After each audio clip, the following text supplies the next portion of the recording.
Yeah, I don't know exactly when their anniversary was, but he asked to borrow our power washer, and then he came back about an hour later, and I was confused because his driveway is so big. He could have power washed it, and then we came out and saw the bud in June on the driveway, and that's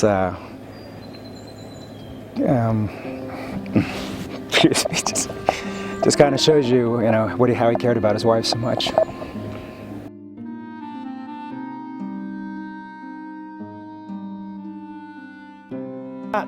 They met 30 years ago, and he was kind of laughing about it because he asked how my wife and I met. I kind of told him that story, and he said, yeah, he and a buddy, and we're going to meet June and a friend, I think, up in Helen, and his idea was he didn't think it was really working out, and so he was going to go up there and say, I want to break up, but something came over him when he was talking to her, and what came out was, will you marry me, versus I want to break up with you. So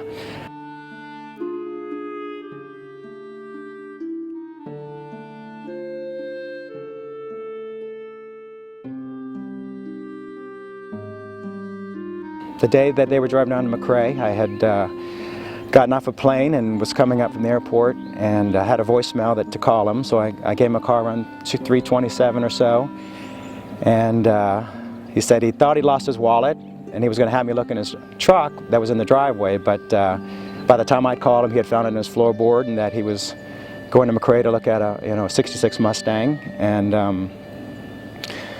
I wish I could have asked him, where the address was, but in hindsight, but I didn't.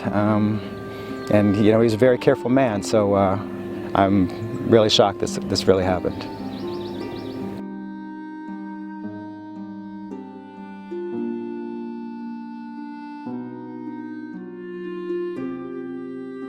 I think we're still in shock, angry, all the emotions right now. I've known Bud since mid-2006,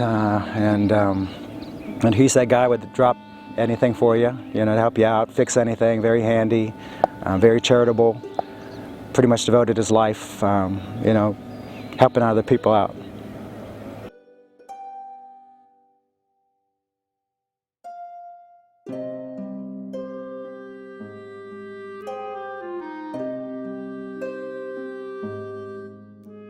Yes, he's a Vietnam vet, so I thought it was appropriate. And me and the other side neighbor came over and brought it down to half-mast.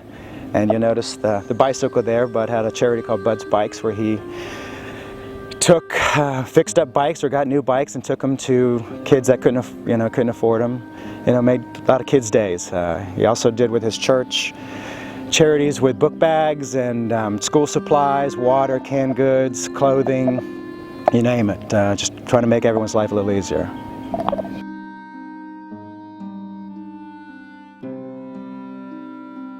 When you move into a neighborhood, he was the epitome of what you'd like to have as a neighbor, somebody that's very warm and welcoming, and they greeted us the first 24 hours we were here, and June had a pie with her, and and just was always there for us. And I travel somewhat, and he's always makes sure my wife and kids were safe, and I was there to greet them when I got home and talk to them, and he's going to be dearly missed in our family.